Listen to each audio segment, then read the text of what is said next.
Well, these C-level jobs are the top executive positions in a company.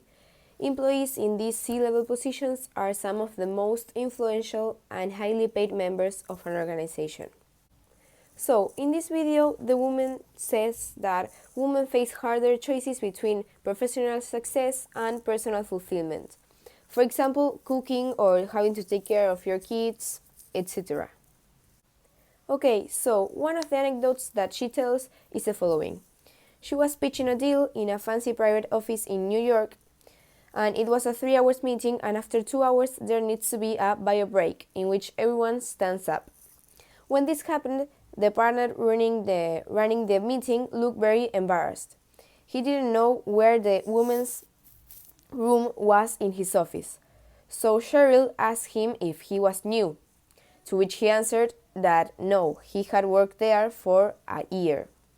Then she was so shocked that she needed to ask if she was the only woman to pitch a deal in his office, to which he answered yes.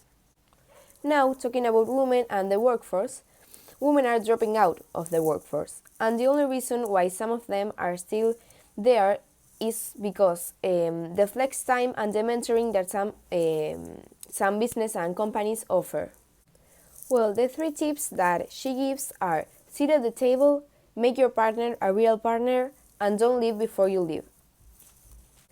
Well, the other anecdote that she tells us is when she was in college and she took a course of history with her roommate Carrie and her brother. Carrie was a very smart and brilliant student.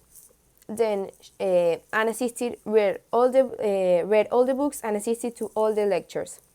Then her brother was smart but not as dedicated as Carrie, and only read 1 book and didn't assist to any lecture.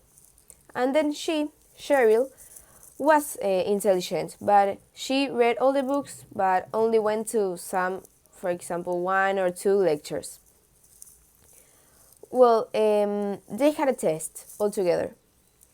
Before the exam, the 2 of them studied a lot, but her brother just went like 1 day before the exam to get tutored. So after the exam, they asked themselves how did it went.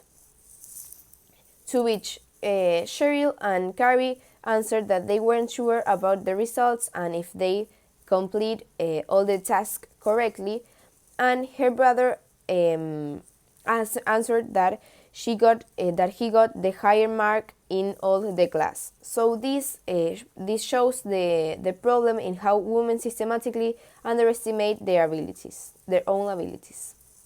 Okay, so another anecdote that she tells us is when a professor of the Columbia University took a case and gave it out to 2 groups of students in 2 different forms. The only difference between these 2 forms was only 1 word. In one it said Heidi, and in the other one it said Howard.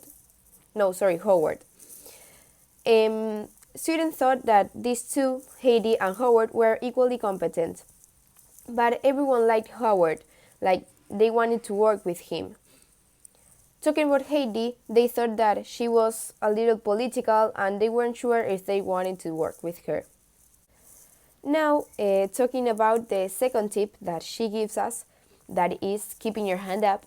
This means to staying for opportunities and reaching them, to never give up and always believe in yourself.